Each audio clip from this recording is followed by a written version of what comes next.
Okay, so I finally got episode 2 of The Witcher season 2 under my belt. The title of this one was called Kaer Morhen or something like that. I believe it's the name of the place where the Witcher, where he grew up, where he was trained by Vesemir and and with other Witchers there.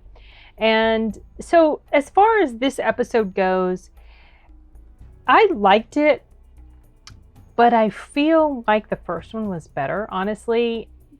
But I mean, that's really not a biggie. This one was just sort of continuing the storyline of the journeys that these characters are taking. Yennefer's still being held captive by these elves, and there's stuff going on in her journey that I don't really understand. It has to do with prophecies and stuff like that. I mean, she went on this weird trip at some point when she was off in the woods with the elves, and I don't really understand the significance of all of that. And so I don't really have a lot to comment on as far as what's up with her.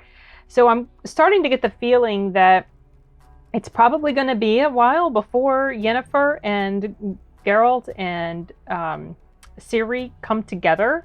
It might not be until perhaps the end of this whole season, like, you know, how season 1 went, and it was the entire season before Geralt and Ciri found each other.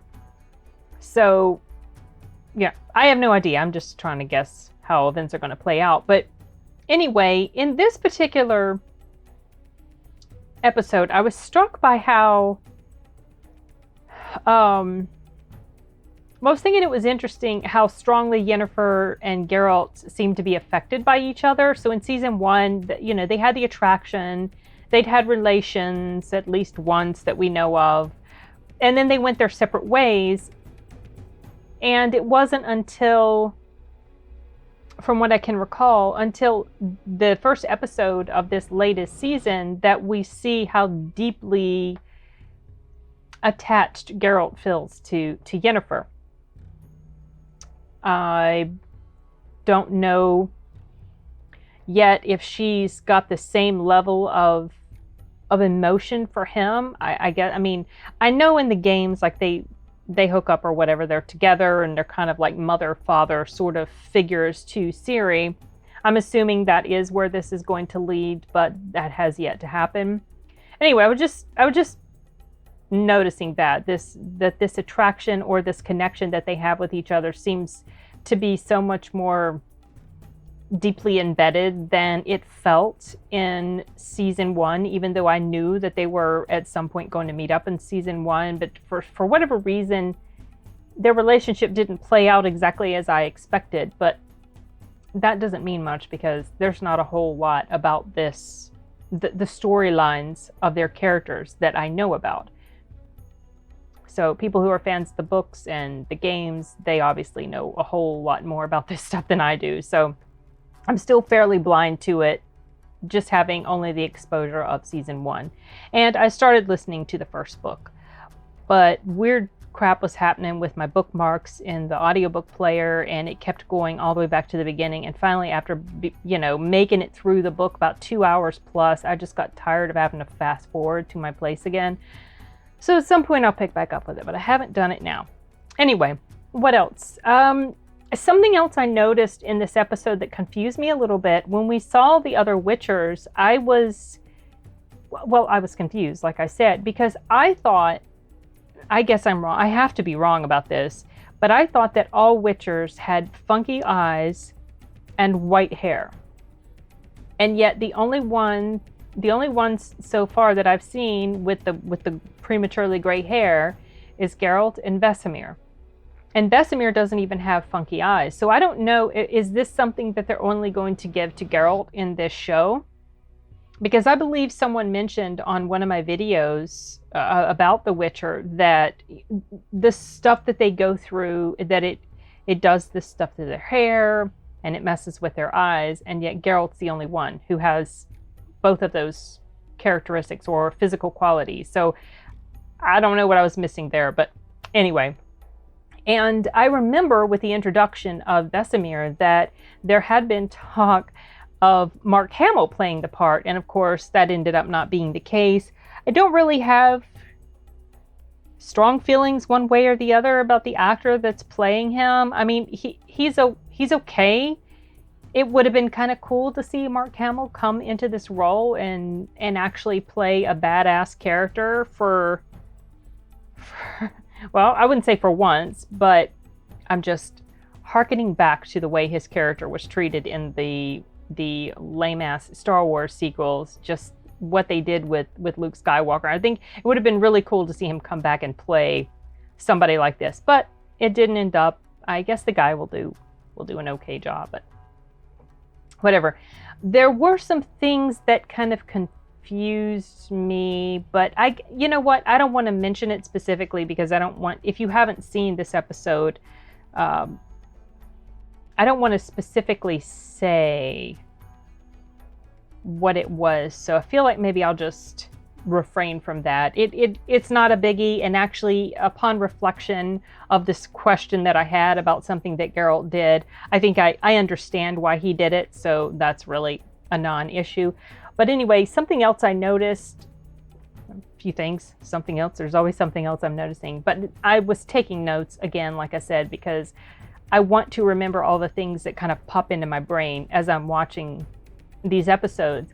But you do see in this episode the shift from the shift of Geralt turning from more of a protector to a mentoring role for Ciri. So I really thought that was interesting, how you could see that evolution playing out, as you know, in his brain, as he started to come to the understanding that he can't protect her. He needs to teach. He can't protect her all the time. I mean, obviously he can a lot of times, but not all the time. So he needs, as you see this scene here, which I really like that scene, by the way, he has to teach her how to protect herself, teach her how to become this warrior who's strong and fierce, and she can fend for herself and all that. And so as the episode wrapped up, that scene was happening.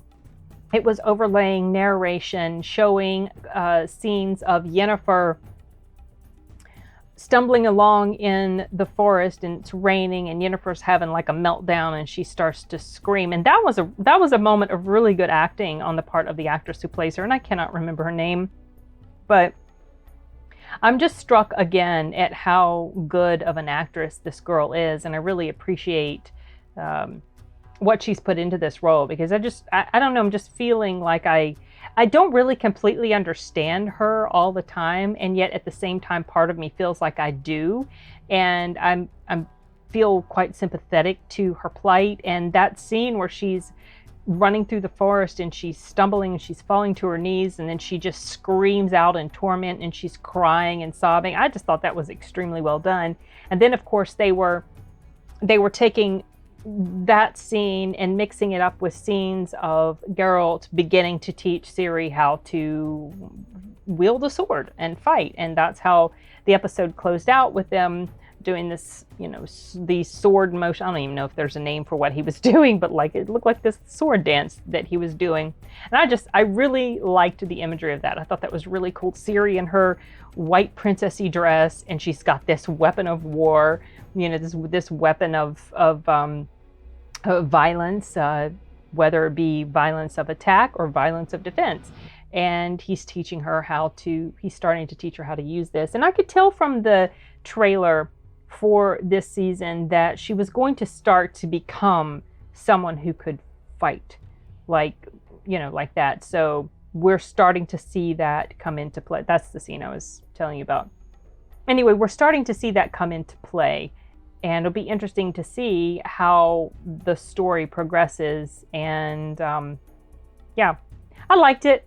I do feel like the first episode had a bit more emotion and heart to it, though this episode's okay. It's all right. I didn't dislike it at all, really. It's just I'm kind of ready to get on to the next one. I think I'll try to pick up with episode 3 tonight, so that maybe I can film a review of it, can film it tomorrow. But yeah, so far I'm really digging this series, this season, I mean to say. And yeah, I'm liking the fact that the storyline is still linear. I do continue to think that that's what's going to make this a better season overall. I have not looked at any reviews for this season, so I don't even know number ratings, except for I went on IMDb very quickly just to see if I could find some images when I was going to start these reviews, and I saw that IMDb had some really high ratings for the episodes, but I only saw like 8.9, 8 point something for episode 1 and 2. So I'm feeling like most people are probably liking it as well. I don't think I'm alone in that, and I'm curious to see how the story progresses and hope that it continues being solid, because it's fun. You know, I'm a novice, like I've said many times, I'm a novice to this world, but Henry Cavill was the main draw. I like him, but even if he hadn't been the main actor in here, if somebody else had played Geralt, I probably still would have been interested, because, as I've mentioned at least once or twice before, I was always drawn to the look of Geralt just from the pictures that I had seen, and always thought that would be kind of a cool thing to watch if it was a movie. Well, it's not a movie, it's a series show, and we're getting to watch it, and hopefully it will continue to be a source of enjoyment. And I guess that's it. I think that's all I've got for this one. So I'm wrapping it up, and we'll see you guys later. Bye.